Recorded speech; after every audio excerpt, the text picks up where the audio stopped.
Bonsoir ou bonjour, très chers compatriotes camerounaises, camerounais. Je suis extrêmement remonté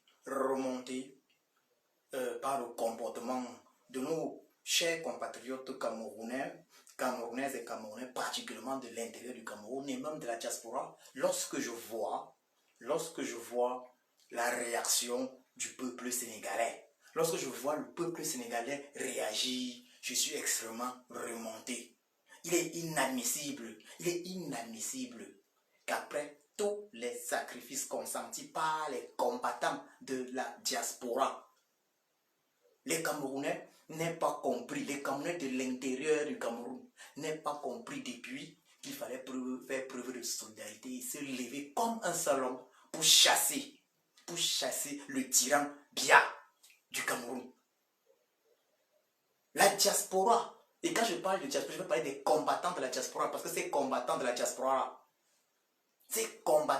parmi lesquels, bien évidemment, je figure, ces combattants de la diaspora ne représentent pas plus d'1% de la diaspora.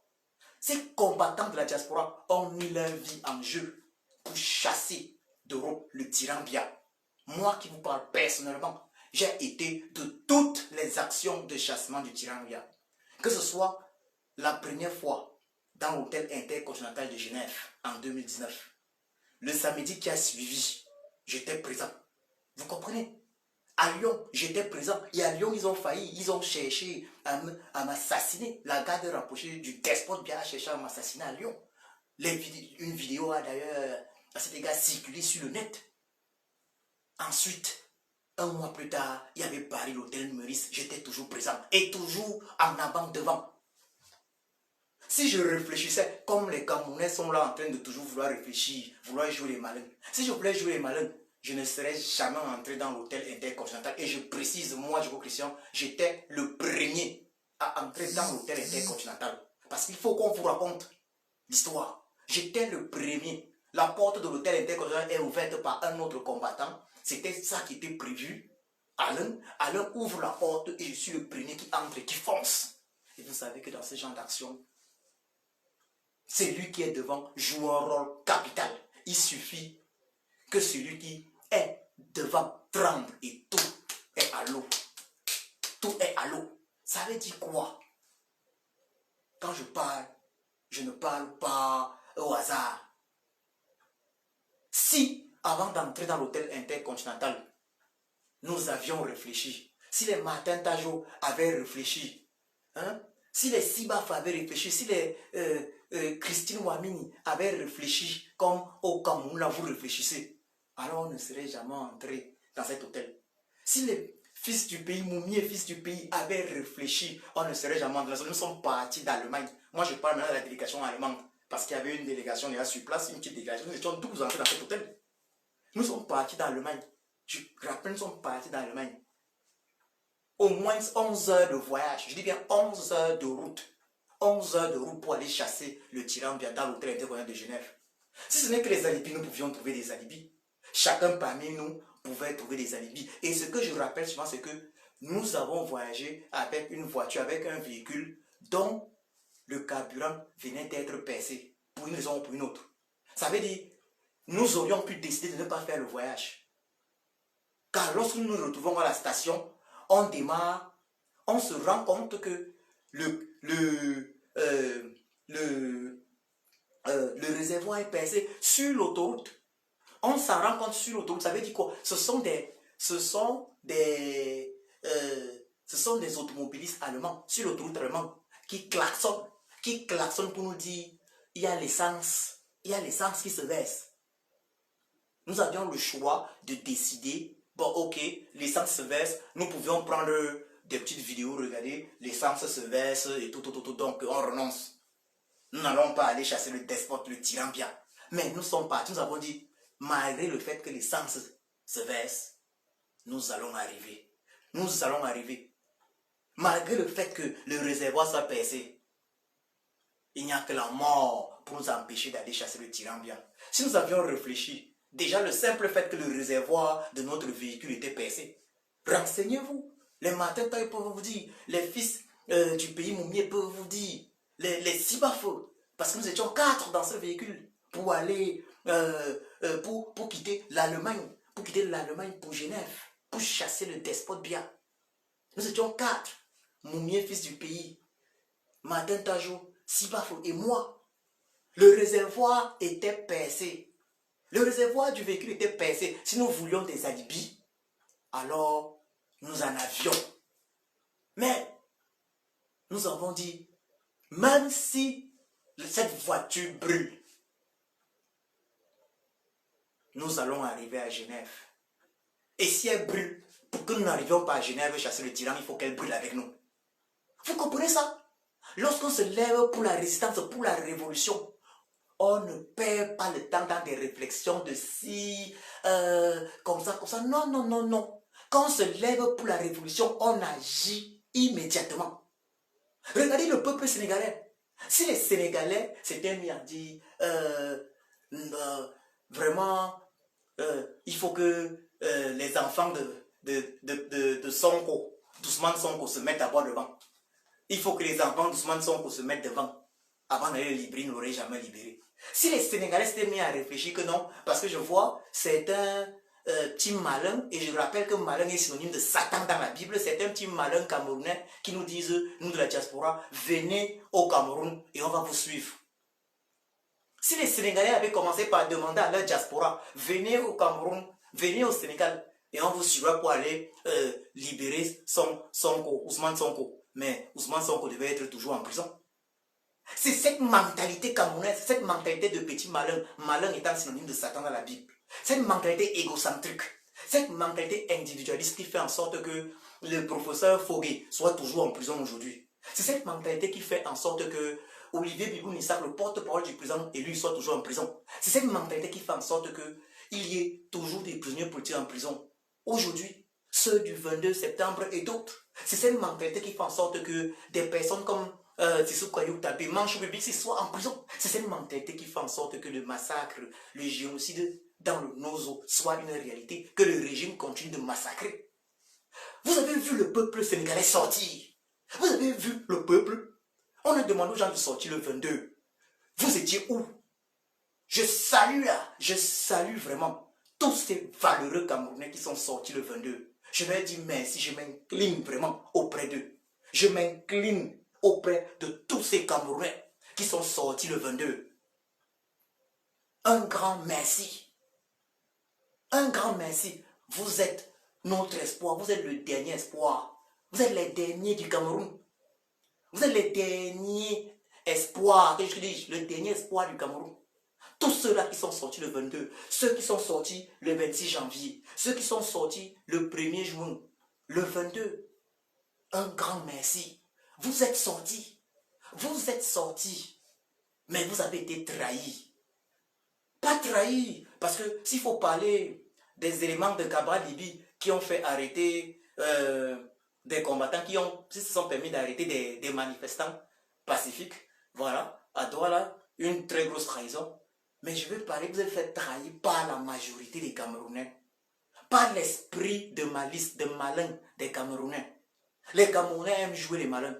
Ils se prennent pour plus intelligents que les autres. Mais seulement ils oublient un détail. Il y a une différence entre être malin et être sage.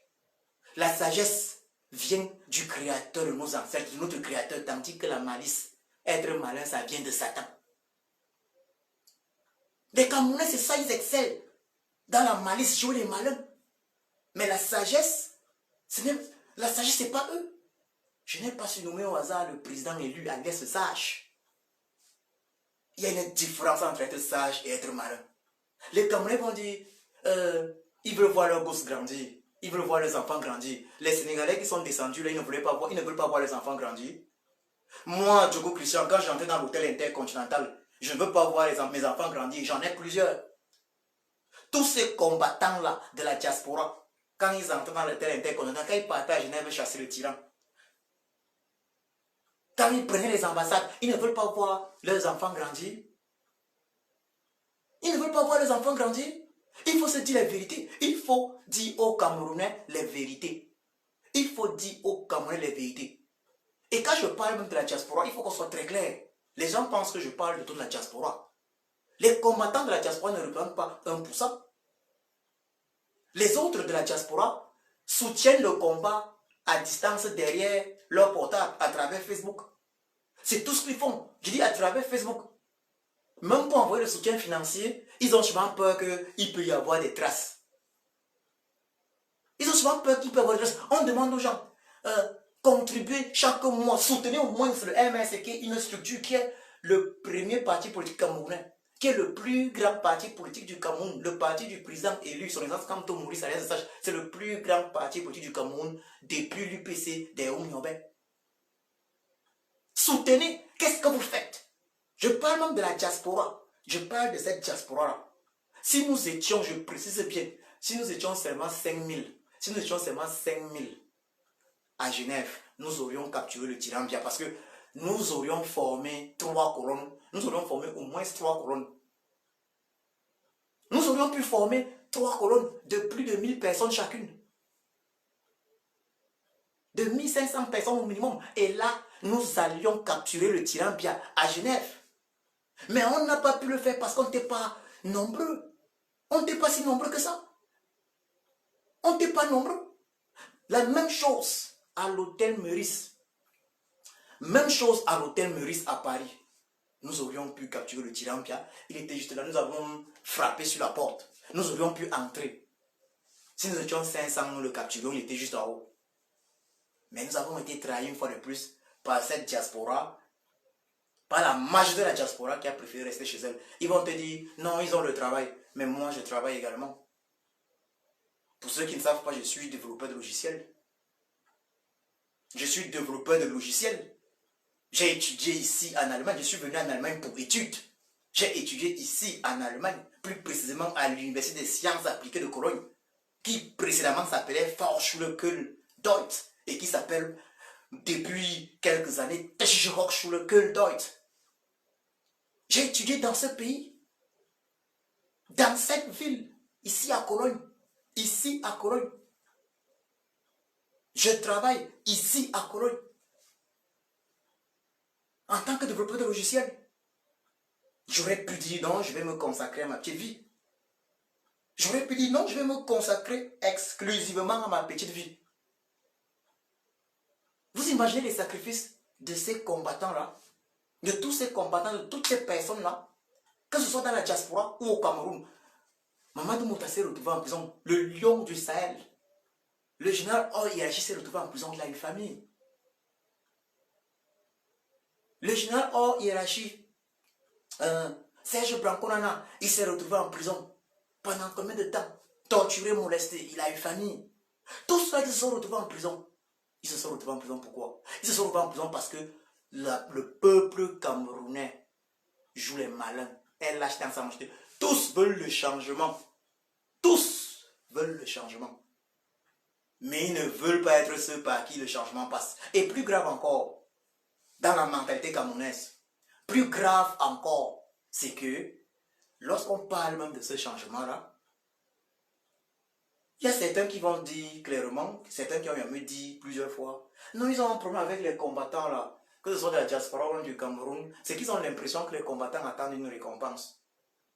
Merde, quelle bêtise! Ça veut dire, il y a des individus, ils restent là, ils ne font rien, ils mènent leur vie, ils se consacrent à leur vie exclusivement, mais ils ont un problème avec ceux qui sacrifient tout.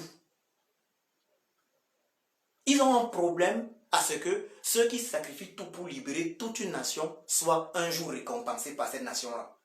J'ai posé la question à certains, mais vous n'avez pas de problème de voir Roger Mila, ambassadeur général, parce qu'il a joué au football pour le Cameroun.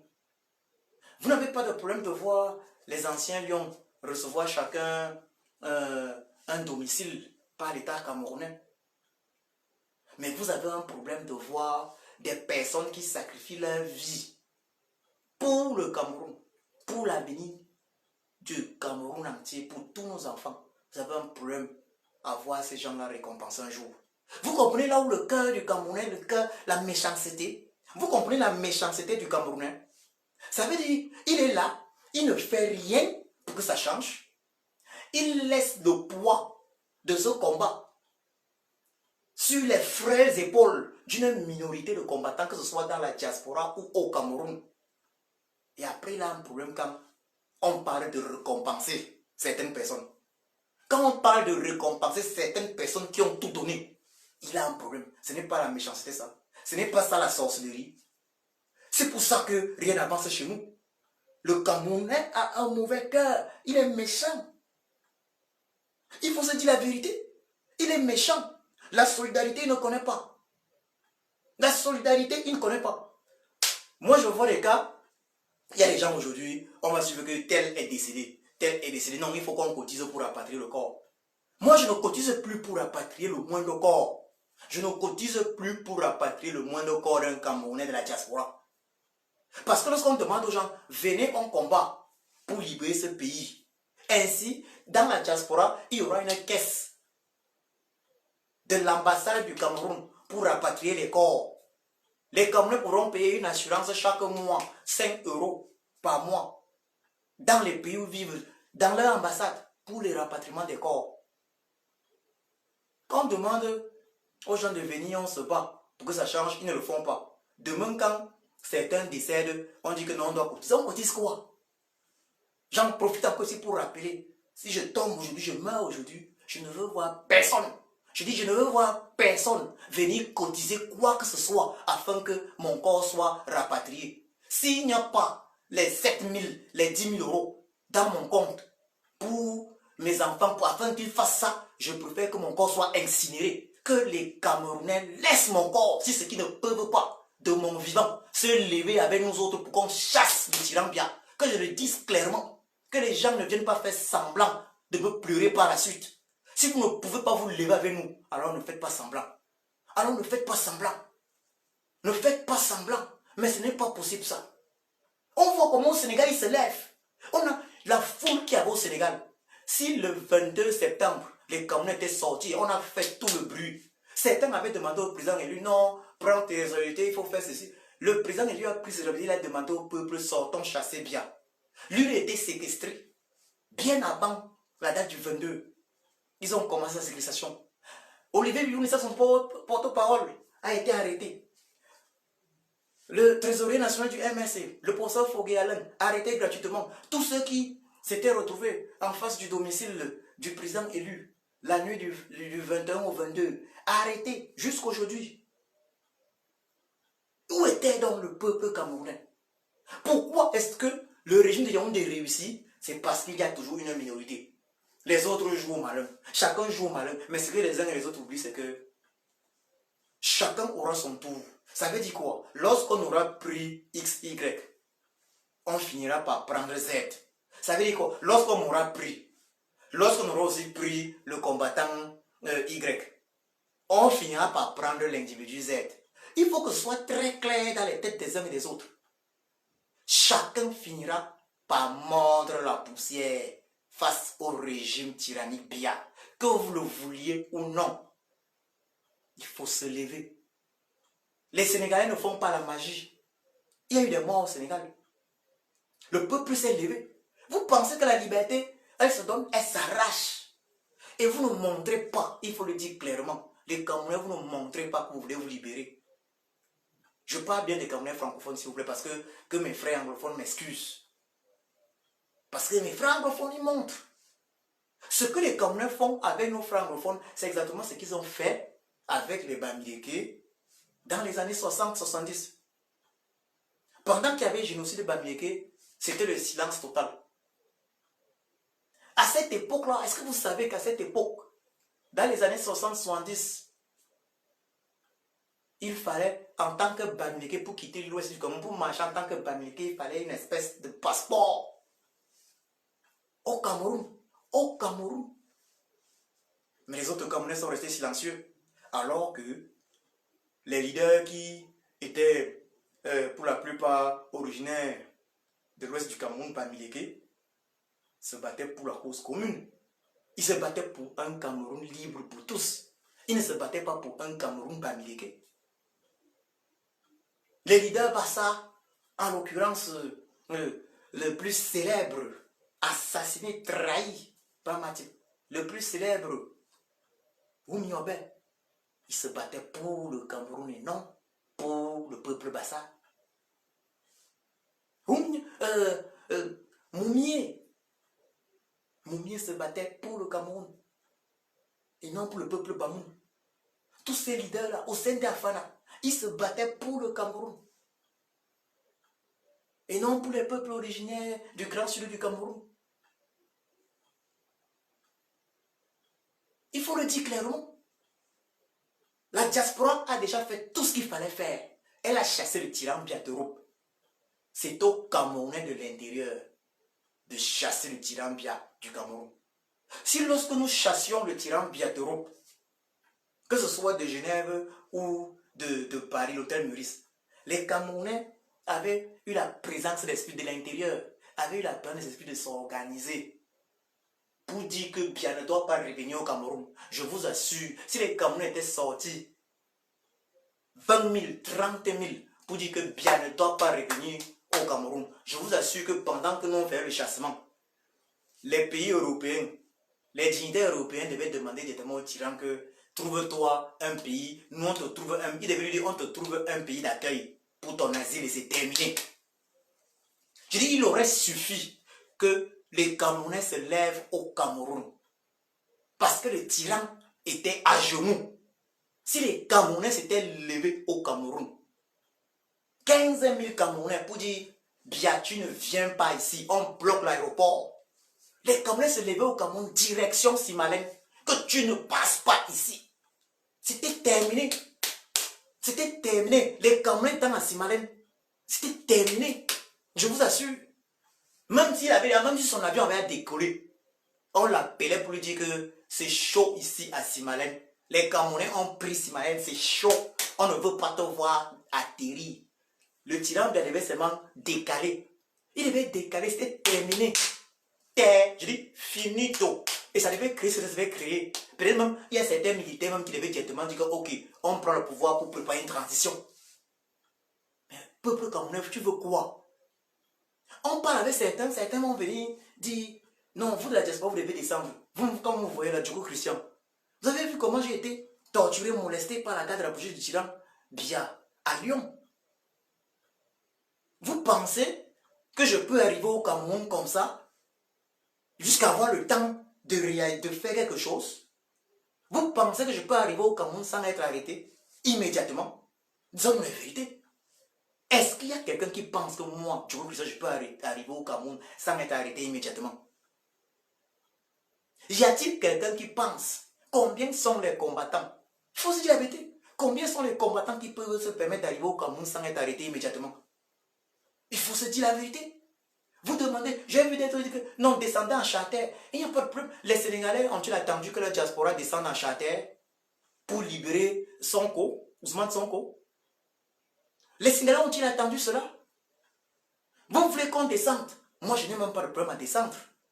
Mais je dis, pour descendre, il faut qu'on ait les garanties qu'on part pour combattre. Ça veut dire quoi? Vous, au Cameroun, vous devez lancer les choses. Et je vous assure, si vous lancez les choses au Cameroun, la diaspora va être motivée, elle va descendre. D'ailleurs, vous allez remarquer que chaque fois qu'il y a des choses importantes au Cameroun, la diaspora a toujours réagi. La diaspora a toujours réagi. Il y a eu les marches du 26. La diaspora n'a pas eu besoin d'attendre que qui que ce soit lui demande de réagir pour réagir. Le 26 janvier, elle a réagi. 26 janvier 2019. Et elle a continué de réagir. Le tyran est venu, elle a réagi. La diaspora a toujours réagi. Vous voulez quoi de plus? Engagez-vous, levez-vous. Et cette même diaspora va réagir. Et elle viendra même contribuer à donner le coup de grâce avec vous sur place au Cameroun. Si vous sortez comme on a vu au Sénégal là, 20 000, 30 000, 40 000 personnes, on voit les rues noires. Cette même diaspora va dire que non, on prend les billets d'avion, on vient. Parce que c'est la finale, c'est le combat final. Mais vous dites qu'on doit venir, alors qu'on ne sait même pas. Quand on va venir, ça va se passer comment? Ça va se passer comme avec le président élu. On arrive à l'aéroport, ou je ne sais pas où, on nous arrête. Vous serez là en train de dire qu'ils sont en train de lire l'heure. Mais si on arrive et qu'on nous arrête et que ça vous... Il faut qu'on se le dise clairement. Si on vous arrête et qu'on sait que le fait qu'on nous a arrêtés, ça va vous galvaniser, vous allez tous descendre dans les rues. Mais là, on descend rapidement. Si ce n'est que ça, ce que moi je descends demain. Si ce n'est que ça, que vraiment, je sais que je descends demain là. On va m'arrêter, me torturer, me tuer. Mais vous allez rester tout gâté. Je descends demain. Mais il faut avoir honte. Chaque jour, en train de célébrer, en train de commémorer le décès, l'exécution ou l'assassinat du légendaire Ernest Ouandji. En train de commémorer l'assassinat de Oum Niobé, de Félix Roland Moumi et autres. Mais tous ces gens-là, quand ils sont morts, d'ailleurs, Ernest Ouandji a dit, le Cameroun va être libéré, les autres vont libérer le Cameroun. Mais qu'est-ce qu'on fait? On est seulement en train de commémorer que non, Ernest Ouandji, ceci, cela, il est mort comme ça. Mais qu'est-ce que nous on fait afin que leurs âmes reposent en paix? Que faisons-nous? Que faisons-nous? Une chose est sûre, c'est que nous allons les rejoindre dans l'au-delà. Mais pensons-nous qu'ils seront contents, fiers de nous? Il faut qu'on se pose une question. On ne doit pas être là, on commémore. Mais eux, là, ce qui leur importe n'est pas qu'on commémore. Ce qui leur importe est qu'on se lève et qu'on continue le combat qu'ils ont commencé. Parce qu'il faut qu'on se le dise, même à l'époque, ils ont été trahis par les Camerounais. On parle certes du génocide de Bamileke et les multiples massacres également en pays Bassa. Mais, il faut le dire clairement, si les Bamileke en majorité étaient des combattants, on n'aurait pas massacré autant le peuple. C'est parce qu'il y avait une minorité qui combattait qu'il était facile en fait de massacrer le peuple. Si presque tous étaient des combattants, si tous étaient dans le maquis, il faut se dire la vérité, on aurait combattu le peuple comment? Comment combattre un peuple de soldats? On a tous vu, vous avez vu comment les États-Unis ont perdu la guerre au Vietnam. Vous avez vu comment les États-Unis ont perdu la guerre au Vietnam. C'est un peuple de soldats. Quand tout le monde entre dans les maquis, personne ne vous peut. Donc, même à l'époque là, si tous les Bamileke étaient entrés dans les maquis, ils n'auraient pas pu être vaincus. Ceux qu'on a tués en majorité, c'est ceux qui faisaient semblant. Hein? Il faut le dire, quand on parle des morts là, hein? Oui, il y a des combattants, les combattants ont été tués. Mais il y a eu autant de morts parce qu'ils étaient nombreux qui faisaient semblant. Et quand vous faites semblant, vous êtes là. Vous finissez par tomber. Vous tombez plus facilement que ceux qui se battent. C'est ça la raison. Donc même à l'époque déjà, le peuple n'avait pas suivi comme ça se devait. Mais on a vu comment le Vietnam s'est libéré. Mais pourquoi est-ce que nous on ne peut pas réussir ça? Le Vietnam, on vous dit que le Vietnam a fait fuir les États-Unis. Le Vietnam s'est libéré des États-Unis. Et d'ailleurs, Thibon Nagui a eu à rappeler ça au Tirambia, que même les États-Unis ont eu les problèmes au Vietnam. Hein. Donc son affaire qu'il a tenté de faire dans le Nozola, dans le Lébialem là, qui ne peut pas. Et on a même l'exemple proche, on voit dans le Lébialem, on voit nos francophones. Mais pourquoi Camerounais francophones est comme ça? Toujours à trouver les arguments. J'ai vu l'autre dire carrément que non, on ne fait rien parce que le président lui a dit qu'il veut le changement dans la paix. Que vraiment, l'homme camerounais est plus violent même que le Sénégalais. Que c'est parce que vraiment, on est calme parce que le président lui a dit qu'il veut le changement dans la paix. Mais le même président lui vous a dit également que chacun est libre d'utiliser la solution qu'il trouve susceptible de changer le Cameroun. Le président lui, il a sa solution, le changement dans la paix. Il est conscient que c'est quelque chose de compliqué, c'est quelque chose qui peut mettre long, très long. Mais toi, peuple camerounais, quelle est ta solution? Le président lui a parlé sa part. Toi, Camerounais lambda, quelle est ta solution pour sauver le Cameroun? Mais, s'il faut user les pareils arguments, non, le président lui a dit non, changement dans la paix. C'est pour ça qu'on n'a rien fait. Donc là, c'est que sur le président élu, les gens ne se sont pas levés, excepté les braves combattantes Amazon, les braves dames, les femmes du MS, dont la présidente est Awassou Mispa, la générale Awassou Mispa, excepté ces dames-là.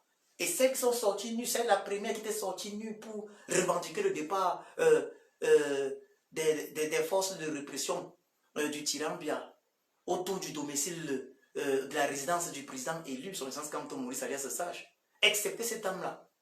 Personne n'avait rien fait. Mais est-ce que le président élu avait demandé que ces dames-là se lèvent? Le président élu n'avait rien demandé à ces dames, mais elles se sont levées. Le président élu, son essence Kamto Maurice alias le Sage, n'a pas demandé à Awaso Mispa et toutes ses collaboratrices.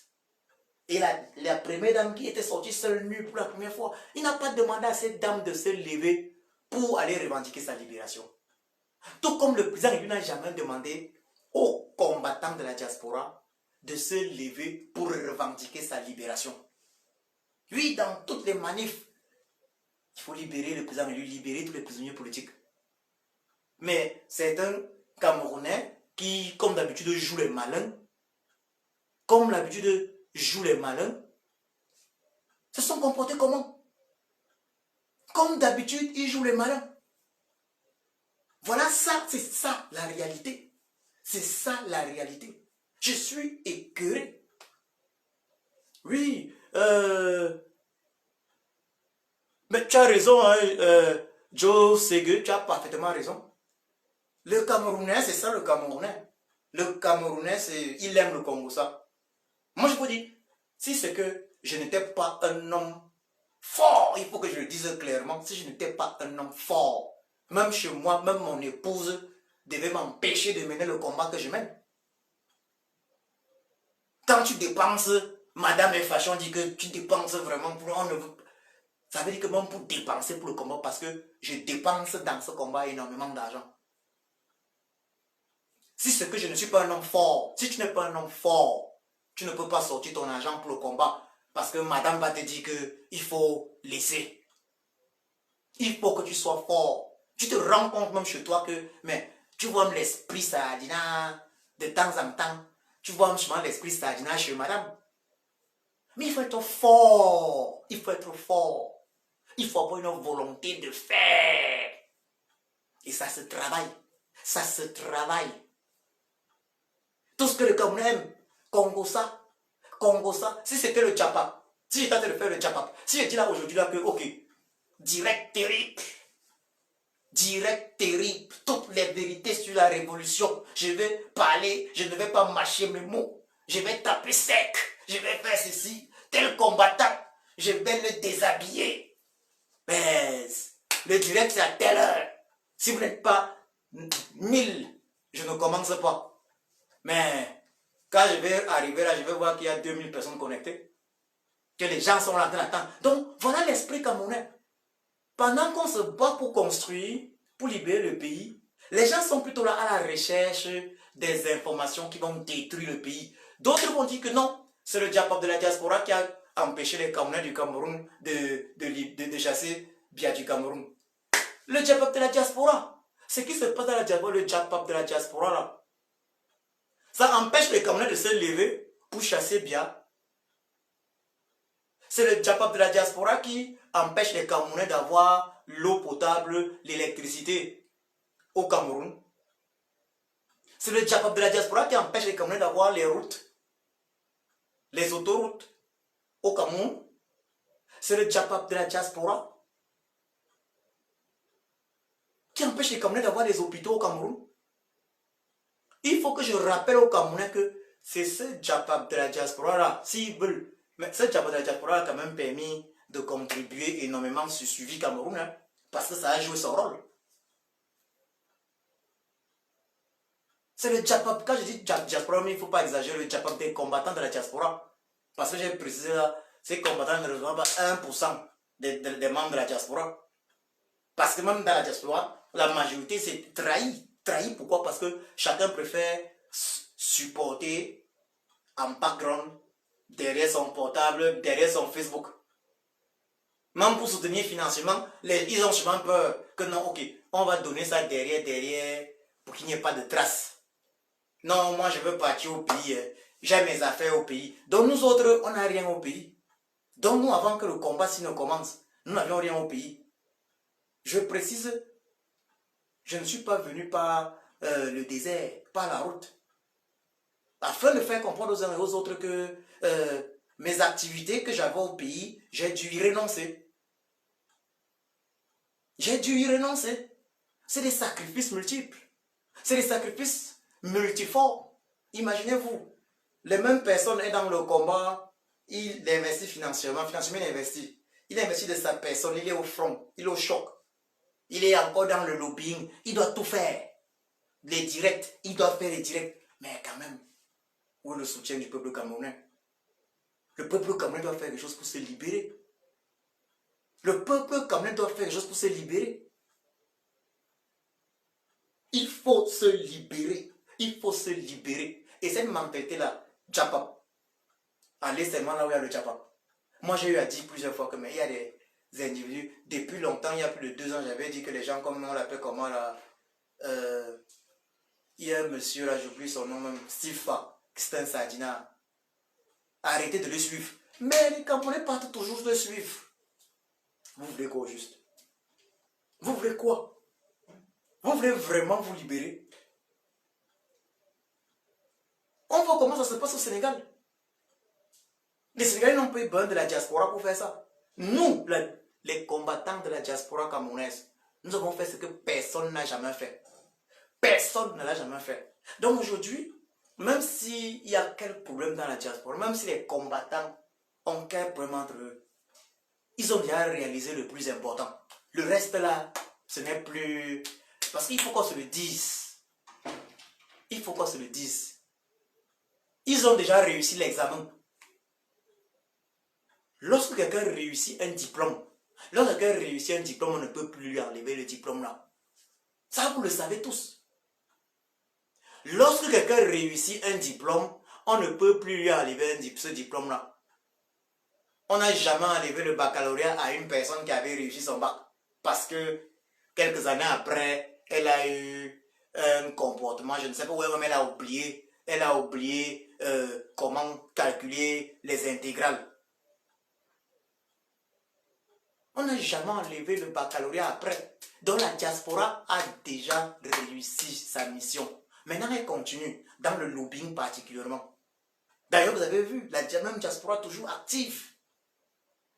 Cette même diaspora toujours active, qui dit non, qui ne veut pas voir le régime bien emprunter de l'argent à des banques. Ça veut dire endetter une fois de plus les Camerounais de l'intérieur du Cameroun.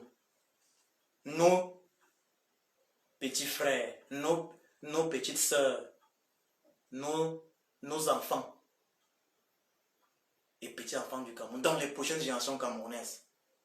Cette même diaspora est active sur tous les plans. On peut tout dire. Je peux être fâché contre un combattant. C'est normal. Je peux ne pas soutenir un combattant dans sa démarche. Je peux trouver qu'un combattant raconte des choses qui ne sont pas correctes dans ses directs. Mais, force est de constater que tous ces combattants-là ont été d'une efficacité sans pareil à Genève. Je dis bien à Genève. Tous ces combattants-là ont été d'une efficacité sans pareil. Et personne ne peut enlever ça. Personne. Ça veut dire les combattants peuvent même s'entre-détester. Ils peuvent faire ce qu'ils veulent. Je veux dire ces combattants de la diaspora. Même ceux du Cameroun. Personne ne va enlever que ceux du Cameroun se sont levés, manifestés, marchés face à la tyrannie bien. Personne ne va enlever ça, ce courage qu'ils ont eu. Même s'ils ont été trahis par le peuple camerounais, lâche, méchant, égocentrique et jouant toujours les malins. Mais personne ne peut leur enlever ça. Voilà des personnes, toutes ces personnes-là, ceux-là qui se sont levés manifestés au Cameroun, qui sont en prison au Cameroun, ils sont tous les dignes héritiers des Humnyobe, Moumié, Osende Afana, Ernest Ouandjie. Ceux-là qui se sont levés dans cette diaspora pour manifester, chasser le tyran Bia, Bifondopol, Barthélemy, ils sont tous les dignes héritiers d'Ernest Ouandjie, Osende Afana, Félix Roland Moumié, Humnyobe et autres. Il faut féliciter cela. Il peut y avoir des problèmes partout. Dans toutes les sociétés dans ce monde, il y a des problèmes. Il n'y a pas de société parfaite. Société parfaite n'existe pas. Ça n'existe pas. Il n'existe pas de société parfaite. Il n'existe pas de société parfaite. Non mais, quand on voit les gens, voilà ce que certains m'ont toujours raconté, que ce soit des personnes, des Camerounais, soit de la diaspora, soit de n'importe où de l'intérieur du Cameroun, que non, vous avez gâté la révolution avec les affaires de sexe. Mais, sont sérieux. Depuis quand une affaire de sexe, des affaires de sexe entre des combattants vont empêcher les Camerounais de l'intérieur du Cameroun de voir qu'il faut chasser le tyran Biya? Donc, le tyran Biya a fait 40 ans de pouvoir. Donc, c'est 38 ans de règne sans partage, de tyrannie là. C'est les affaires de sexe des combattants qui vont empêcher les Camerounais de se lever pour le chasser. Mais n'exagérons pas. Arrêtons de trouver des arguments là où il ne faut pas. Toujours les fausses excuses. Moi, quand j'entrais dans l'hôtel intercolonial, j'aurais pu trouver l'excuse que non, mon supérieur qui ne m'a pas permis de partir. Il ne m'a pas donné le congé. Et je vous rappelle que j'avais demandé le congé à 13h. Parce que c'est l'ambassadeur, le général ambassadeur Djif Jimeli qui m'écrit un message pour me dire non, il faut partir demain. Je disais encore non, je dois attendre Valdez qui va venir des États-Unis et tout avant de partir. Non, il me dit il faut partir demain car attendre là, le tyran peut rentrer avant qu'on ait agi. C'est comme ça que je demande le congé immédiat. Un congé accordé. Dès que je rentre chez moi, papa, il fallait que je lance pour le voyage. On s'est arrangé. On est parti. Je pouvais trouver l'excuse que non, le travail, je ne peux pas. Ils sont nombreux qui trouvent l'excuse du travail. Non, on ne m'a pas libéré au travail. On ne m'a pas. Mais sachez que tous ceux-là qui sont en prison, ils ont le travail. Ils ont le travail. Hein. Ils ont leur famille. Vous comprenez ça? Il n'y a pas l'enfant du fou. Les Camerounais se croient plus malins que les autres. Mais je respecte tous ceux-là qui font ces sacrifices. J'ai du respect pour eux. Ils sont des personnes respectables. Et les NS1G dans l'au-delà sont très fiers de ces personnes. Ils sont très fiers de ces personnes. C'est ça la réalité. Mais levons-nous. Si les Camerounais étaient sérieux, en 2008, ils auraient empêché le tyran Biya de modifier notre constitution. Mais ils ne l'ont pas fait. Pourquoi? Parce qu'une fois de plus, une minorité est sortie. Les autres ont une fois de plus joué les malins. Vous pensez qu'en 2008, là, si on était dans les rues comme au Burkina Faso, on a vu comment les Burkinabés ont chassé Compaoré. Ils sont entrés dans le Parlement. Je déclare, ça c'est les jeunes Burkinabés, je déclare l'Assemblée nationale dissoute. Pourquoi est-ce que les Camerounais n'ont pas fait ça en 2008? Certains jeunes sont sortis, on les a massacrés, les autres étaient où? Moi j'ai des contacts dans l'armée camerounaise qui disent que mais, le problème de l'armée, c'est que le peuple camerounais ne sort jamais suffisamment. Les gens jouent toujours les malins. Mais vous ne sortez pas. Et vous voulez accuser qui? D'autres vont dire non, vous parlez de la diaspora venir. Non, ils ont des moyens terribles de répression. Vous pensez qu'il n'y a pas eu les moyens de répression au Soudan, il y en avait. Dans tous ces pays se sont libérés, il y en avait. Et je rappelle pour ceux qui ne savent pas, Blaise Compaoré était l'homme fort de la France. L'homme fort de la France-Afrique, ça veut dire quoi? Si Blaise Compaoré est tombé, c'est que le peuple burkinabé ne lui a pas laissé le choix. Le peuple burkinabé est sorti. Car si le peuple burkinabé ne sortait pas, Blaise Compaoré devait massacrer les quelques-uns sortis et puis c'était terminé. Donc il faut arrêter de jouer les malins. Arrêtez de jouer les malins. Je vous remercie. Une bonne soirée.